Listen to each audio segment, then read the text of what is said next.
America was not built on timidity or panic or uncertainty about the future or lack of confidence in our own technology or our own will or ability.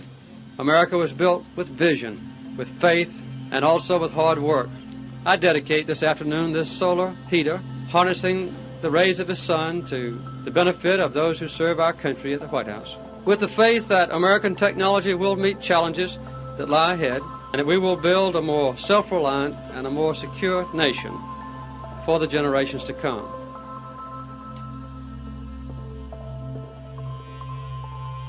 Welcome to We Can Be. I'm Chris Taccardi, and today's guest is a shining presence and a familiar face in the renewable energy space, having been a clean energy advocate and respected solar consultant in Pennsylvania and around the country for nearly 2 decades. Sharon Pillar took her deep belief in the positive benefits of solar to a whole new level in 2018 when she founded Pennsylvania Solar Center, a nonprofit working tirelessly to, as their website says, help put solar everywhere under the sun. Sharon has led solar and climate change programs at both Penn Future and Solar Unified Network of Western Pennsylvania, and trained with Nobel Peace Prize winner and former Vice President Al Gore's Climate Reality Project. 6 years in, the Pennsylvania Solar Center has become a valuable and trusted resource for organizations seeking to install and finance solar projects. Sharon Pillar, thank you for joining us today on We Can Be. Thank you, Chris. It's so nice to be here. So solar feels like the energy of the future that has been coming for a very long time. I will date myself. I'm old enough to remember President Carter putting a solar panel on the roof of the White House in the 1970s and saying this was the energy source of the future. Where are we? What is it with solar right now, and where is it in the mix of energy in the country and in this region? Yeah, well, thankfully, it's a lot different than when President Carter put those panels on, and I do remember that as well. We are moving so rapidly. Most of the solar that's gone up, even in Pennsylvania, really has happened since 2010. So it's really pretty new. Even though the industry started decades before that, we really see this proliferation and adoption of solar energy just taking off. And now with the Inflation Reduction Act, it's just a big game changer in general. And what is making it take off? It is the price of what reducing, or is it the price of other energy sources increasing, combination of the both, or something else? It's really both. Just the technology itself, the price has dropped so dramatically. Just like with any technology, computers or phones, the more we produce them, the cheaper they become. So that's part of that. But solar is now the cheapest form of energy that we have available to us. The beauty of solar energy is that it provides stable energy prices. So the price is in the technology up front, and then they last for 30 years or more, and the energy source is free, which is not the case of most of the other energy sources that we've depended on in the past, where we have to keep buying it over and over. But sun, wind, ground source, heat, that's all free energy to us. You just said something incredible, which we are at the point right now where solar is the cheapest source of energy that is available to us. The cost of solar and solar panels continues to drop. The projections we've had continue to be exceeded about the potential and about installation going forward. And this is not linear. This is not moving up step by step. It's logarithmic. So we are at a moment where all these projections say this is only going to grow and grow faster as we move into the future. Given what you just talked about, what is it that is keeping us from seeing this being installed faster, more ubiquitously? And are there regional differences in the U.S., and how do those play out? So many different things are at play. So California's light years ahead of every other state in this nation. Most of this comes down to policy. Now we have national incentives, but those national incentives are available in every state. Mm-hmm. Developers are going to those places that have, there's a little extra incentive from the state policies. And California was way ahead of everybody else in offering those. For instance, they have over 16 gigawatts of solar, distributed solar. We have maybe less than 1 gigawatt here in Pennsylvania. So what's the difference? What's the difference between a state like California, or Texas is another place with incredible installation that is happening right now, as opposed to a state like Pennsylvania or Ohio or the Ohio River Valley? The difference in Pennsylvania, what we've seen, again, comes down to policy. We have not updated our policy around our goals for renewable energy that were passed first in 2004. And that was met in 2021 on time, but our legislature, General Assembly in Pennsylvania, hasn't updated them yet. We also see our energy history here and our worldview about energy has this deep-rooted tradition in fossil fuels, right? So we're a mining state, coal and natural gas more recently. And I think there's a worldview of we have to have those. We need baseload power because that's the paradigm we've all operated on for so long, where we've had these big centralized energy plants producing our energy. And now we're moving into a decentralized, somewhat decentralized energy system of the future. And I think it's just taking people time to wrap their heads around that and how could that work because we've never done that before. And I think we're still kind of fighting against the way we think about energy here. One of the things you just talked about was baseload. Can you explain baseload? And often what you hear with the problem with solar is that the sun isn't always shining. So what is that, and is that a real constraint? So baseload power traditionally, and I mean still is that power that's just running all the time. So our nuclear plants, our coal plants, and traditionally they just produce a certain amount of energy all the time. And then when we get to the summer where we need a lot more electricity for air conditioning, things like that, we're requiring a lot more energy. So traditionally that was flipping on the switch of what we call peaker plants, which are very dirty, expensive plants when you have to use them, a lot of air pollution, and they are very expensive. So that is driving the cost of our energy across the entire year, even though it's a small number of hours we're using that. What we're transitioning to, and you can see this already playing out in California, they did this for over 100 days where they met that peak power with only solar and storage. That is a remarkable situation, and that's exactly where we all need to be going.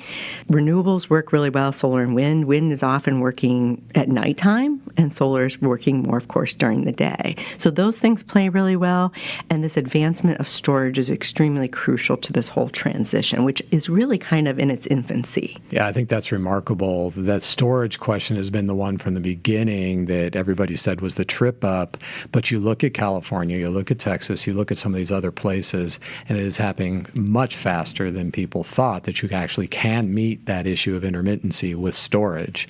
And the cost of storage is also coming down as you get to scale and as you get to advancement in this mix. The biggest constraint in solar has been the cost of solar panels. Everything else was a minimal cost on top of that. The everything else being things like you have to site them somewhere and you have to put the infrastructure in place to be able to have them point at the sun in the right way, and there's labor involved in all of those things. But where we are right now is that has almost flipped, that the cost of the solar panel is next to nothing, and now the costs are actually the other wraparound pieces that used to be de minimis. In a place like Western Pennsylvania with a history of looking at energy from a different lens, what kind of constraints are we seeing in that space? For example, we've got workforce opportunities to train people to install solar. We watch in certain places in Ohio where they're passing laws to prevent solar in certain areas to be installed. So I'm interested if the benefit is this huge drop in the price of solar, but the issue where you can continue to drive it down is the wraparound costs. What does that mean for a policy environment and where to look to make changes? And what does that mean for some of the social and cultural things that you're seeing on the ground? Again, there's so many different pieces to that. The community reaction in some of these places is an obstacle for sure. So we look at utility scale solar. We're seeing this across the country. It's playing out here in Pennsylvania, where this NIMBY, we don't want that in our backyard. It's something new. We don't like the look of it. What is it doing to the landscape, the view shed, and that type of thing? That is something that we know is happening, but we also know there are a lot of myths around that are promulgated by national efforts that are coming into communities and spreading these kind of myths about solar It could be noisy, there's glare, it can poison the soil or the water and those type of things. But there's also just the natural, this is different in my community, and I don't understand it. What can we do? And there are really good developers who come in and they work with the community and do education. And there are some developers that are just not really great at that yet. And so the industry needs to mature and be able to work a little better with communities on the education piece. So let's dive a little bit more. I think by some estimate that we got, over a 10-year period, the fossil fuel industry spent maybe 27 times more money on marketing and lobbying than the clean energy sector. You talked about that a little bit. There is also a piece of this that is the positive lobbying and marketing for a preferred energy source. And then there's also the effort to try to take down or spread misinformation. You mentioned that a little bit. How are you seeing that play out? What are some of the examples that you see when you talk to people about opportunities that they're hearing that are simply not true? Yeah, we work with a lot of industry on all those different scale of solar, and what we're hearing from some of the utility scale developers is that they see pamphlets floating around in their community. Landowners nearby are getting mailings that they know are coming from outside of the community to spread that misinformation. So that kind of thing is happening. Or they're sending people to public meetings to put fear into people's minds about some of these myths about solar. And then you mentioned the different pieces of marketing, but the lobbying money that's involved on the fossil fuel lobby is so much larger, what's available to them, than the clean energy space. I mean, it was just literally a few individuals in Harrisburg when we were doing lobbying 8 years ago.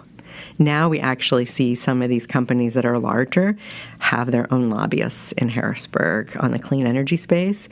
That's really important because they're up against those millions of dollars that are being spent to influence legislation. Yeah, that seems increasingly important. There was a period a while ago where the cost of solar was more than fossil fuel alternatives, but if you looked at the net negative impacts on society, solar would be better. But now both the costs in terms of actual dollars on the ground and then the social costs benefit or favor solar in this mix. So one of the things that you all did to try to drive this home recently was you mapped out the solar power potential in two places, Greensburg and Jeannette and Southwest Pennsylvania. You found that owners could save $19 million over 25 years for switching to solar. Can you talk a little bit about what that study was, its findings, and why did you do it? Yeah, we're really proud of this initiative, which stems out of our volunteer program called the Pennsylvania Solar Corps.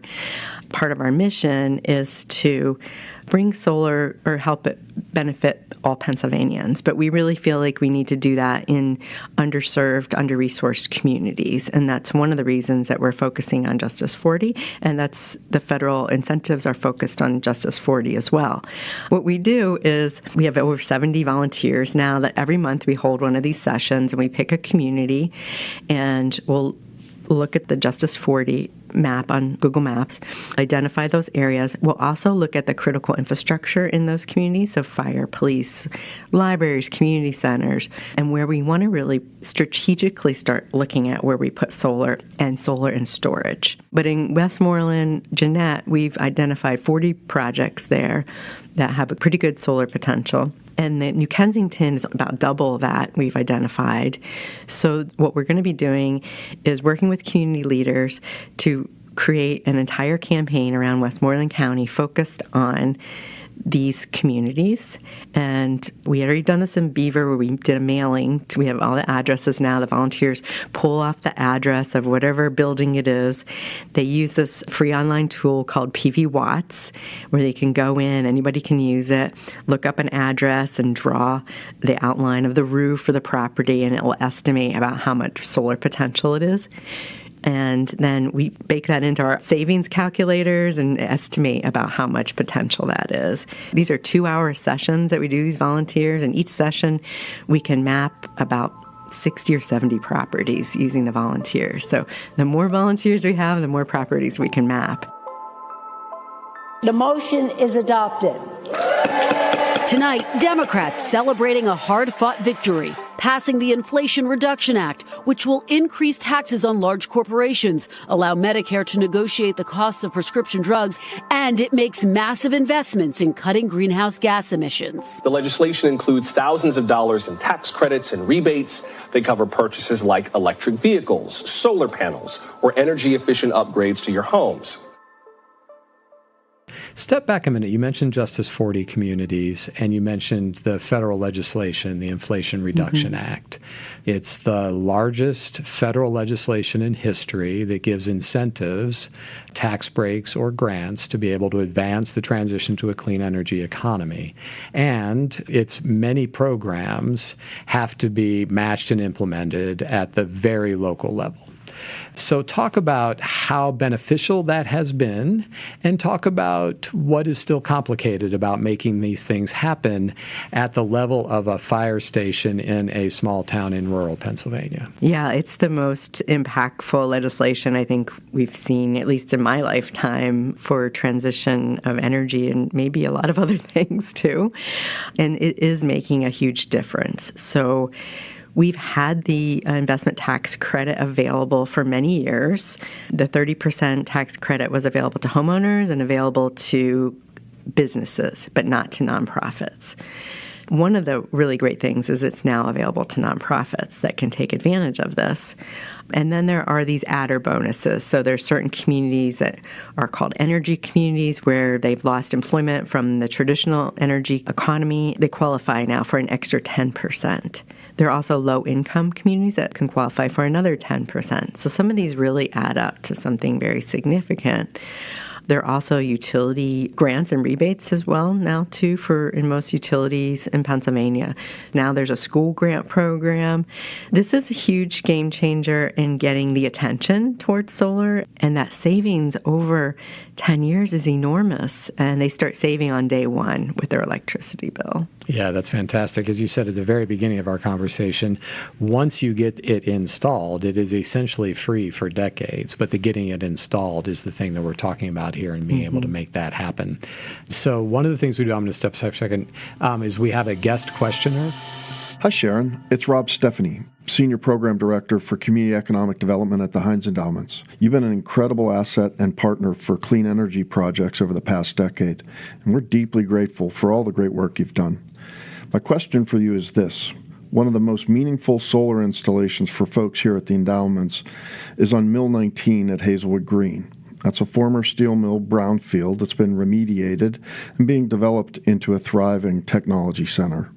Mill 19 has the largest single-slope solar array in the country. How about you? What are some of the solar projects you and Pennsylvania Solar Center have been involved with that you're most proud of? Well, I always say my favorite solar project is our first project because it was Global Links. And I'm sure you know Global Links as being this amazing organization that takes unused medical equipment and distributes it to communities and countries in Central and South America that could really use the equipment. And I first talked to them in 2010 about going solar. They got a grant from Green Mountain Energy and along with a power purchase agreement, which enabled them to go solar with no money down. And they're meeting almost 100% of their electricity needs with solar. That means that they can use that money that they would have been using for electricity to help more people have medical equipment. We work with schools, and they're telling us these savings are helping them save teachers. We worked with Burner International in Newcastle as a small manufacturer. They're going to be able to expand their operations and hire more workers. This is the thing that gets us very excited about solar. Some of the other ones that we're also really excited about are Wesley Family Spectrum. They work with a lot of people who have autism and other challenges and have a number of facilities in Western Pennsylvania. And we work with them in their new Kensington building to go solar there. And there was just a flip the switch event earlier this year. Hearing their president talk about what it means to them to go solar, that's the way he describes it. How many more people are they going to be able to help? And then Action Housing they just finished their solar installation with the help of Ridgeway Capital. That's on a multifamily low-income housing project. And so that's going to reduce their energy burden for the people living there and for their operations of that building. Those additional benefits are, for most people, the core benefit is the opportunity to have resources that can go for other things that are really important in their lives. And I think the last example you just gave is so important because we have so much housing insecurity in our country right now. Housing costs through the roof. This type of effort you're talking about is actually a direct impact on housing insecurity for so many people. Utility bills as a portion of your monthly rent can be extraordinary. Clean energy is not simply for wealthy people who can drive really expensive electric cars. Clean energy is actually fundamental, and it's here and it's available for folks that can have this type of difference in their day-to-day life. So you are a woman who has been in this field for a while. It was not how you were trained. What did you start out doing, and why did you make the shift over to solar? How much time do we have, Chris? We have plenty of time. I have a psychology degree. I started working in a research department in the psychiatric hospital, and then we were working on clinical trials for depression and anxiety and psychiatric diagnoses. And then from then I went into the pharmaceutical business, which for me was a big stretch because I was just this little girl who grew up in the country. And then I was flying around the country and working in Fortune 500 companies, and then was working as a medical writer with these corporate executives because they were filing their FDA applications to get drug approvals. So that was really an invaluable opportunity for me to have that experience and really help me grow and see how the corporate world worked. But I remember the day that I was sitting there in a big meeting and they said, we're going to focus on blockbuster drugs. And I had gotten to work on some drugs that really helped people. And that was the moment that had been leading up for me for a long time. The environment and nature had always been really important to me. I decided, I don't want to do this anymore. I want to make a change. And so I went back to graduate school in my 30s for an environmental degree called Earth Literacy, which was a interdisciplinary study of the environment. How does our worldview inform how we think about the environment? How does our faith, our beliefs, our politics, our economic systems, how do those influence the environment? And then I came out of that and I worked at Penn Future. I was a global warming outreach coordinator for Penn Future for a number of years. That's when I went through the Climate Reality Project and did 100 presentations on climate change in this region. And then it got very depressing for me. And I said, I can't do this anymore.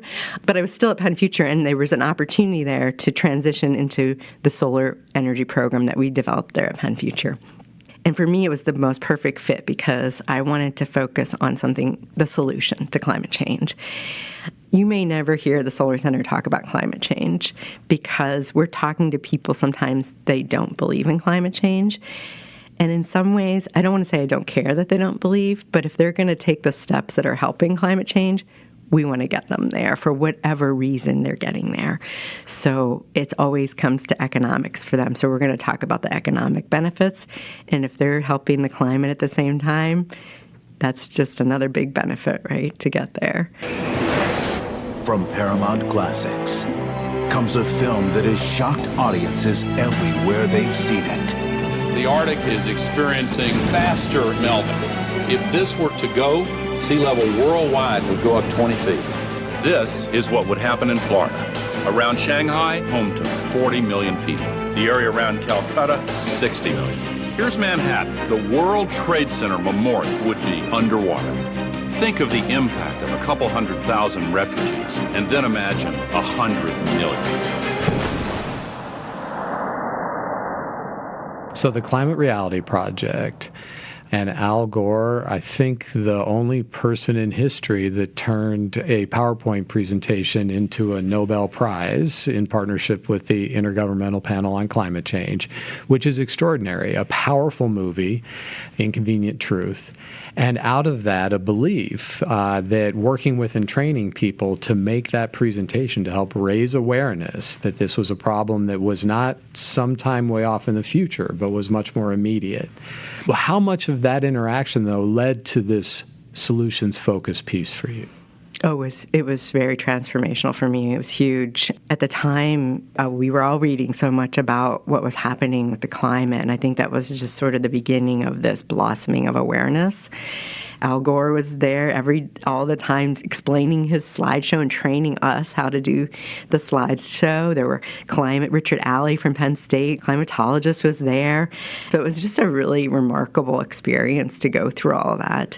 And then coming out of that with this presentation, which fit so neatly into my job, I really adapted it to Pennsylvania. What were the implications in Pennsylvania for climate change that we were experiencing here, and then also what were the solutions. And so that's how that really led that transition for me personally. I think it's so interesting. The Climate Reality Project was designed to be able to spread that presentation and raise awareness around the country. This is not the first time I've heard somebody involved with doing the presentations that actually was inspired, or it led to another career growth opportunity for them to lead in different ways in this field. And certainly it looks like it played a part in that for you in this mix, which absolutely. is great. So you grew up in the mountains of Tioga County. That's northern Pennsylvania. You mentioned very rural, near the southern border of New York State. And you mentioned that that's where you got your love of environment. Where did that come from? What's your first memory of being connected to the environment? I love that question because I ask other people that question too. I always answer my very first memory that I think of that inspired awe in me. Seems so simple, but I was in my backyard and just sitting in the grass and looking at a small patch of it and realizing that there are a lot of different plants in there and a lot of critters in there too. And I thought, this is so cool. And I think I might have been like 5 or 6 at the time. My family did a lot of camping. That we didn't have a lot of money, but we always went on a camping vacation every year. And I felt like I was living in like one of the most beautiful places on earth. That's awesome. Yeah, and you really were. pretty. I was. I believe that now.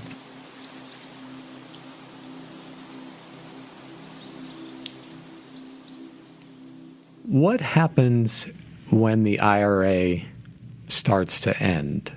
Are you hopeful that it has moved enough in the industry in this positive flywheel of more investment that drives down the cost, or do you have concerns when this moment in time is over for what you're trying to see happen in the long term? Yeah, I think we're always concerned when there are programs, particularly if it's a grant program. That's the thing that we worry about because the grants run out. And we've seen in Pennsylvania in particular that boom and bust type of thing where companies are coming in and then they leave. This program is so successful across the country, and we have till 2032 before it's supposed to end. My feeling is, and I think it all, of course, depends on who's in Congress and how that is viewed, that it probably won't end, but it will change based on what the market needs to happen and where we've gotten to. I feel like every year we're at a place that we didn't know we were going to be at last year. So I think that we don't understand the potential. And then there's been some supply chain issues as well that the industry's had to deal with. There's a lot of domestic content that's not quite made yet here, made in U.S., that needs to be to meet some of these requirements. It's going to take a while for some of that to be realized. My other hope for it being extended is our electricity demand is growing at an alarming rate, largely because of AI and cryptocurrency and these data centers. We're going to have to come to terms at some point here about moving this even faster. So you were inspired to get into this field. Your leadership has made an extraordinary difference. What advice would you give to people who want to follow in your footsteps? They would like to be in this field. How can they join the field? How can they promote clean energy? How can somebody in their life make a difference right now? I would just encourage anyone that wants to get into this field, or if they wanted to start a nonprofit or get into this, is to build alliances and work collaboratively with people, because that's really the only way we ever get anything done. I think some of the way I got into this was building relationships with the industry partners and the companies that I was working with. And even today, I co-lead a coalition of over 70 renewable energy companies, from large national companies to small mom and pop. Building those alliances is just so important. I always go back to the stone soup fable, where the story was, I think, happened in the war, where people came together and soldiers had a stone, but they asked neighbors to just, do you have a carrot? Do you have this? And after that, they all came together and they had something that they could all eat because they all contributed something. That's the solar center to me. And I think that's one of the biggest differences in the evolution of how to address climate change over the last several decades, is there probably was a moment where there needed to be a global look and there needed to be national policy in place, and there wasn't a whole lot to do that would be able to make a significant difference. And it is completely flipped now. People in their communities can do something extraordinarily important, can be part of something larger by doing that, and can help us make this transition go faster. And just a great thanks to you, all that you have done with many of your partners to be able to do this here. And of course, the next thing is to go further and to go faster. So the name of our podcast is We Can Be. We like to ask all our guests this final question.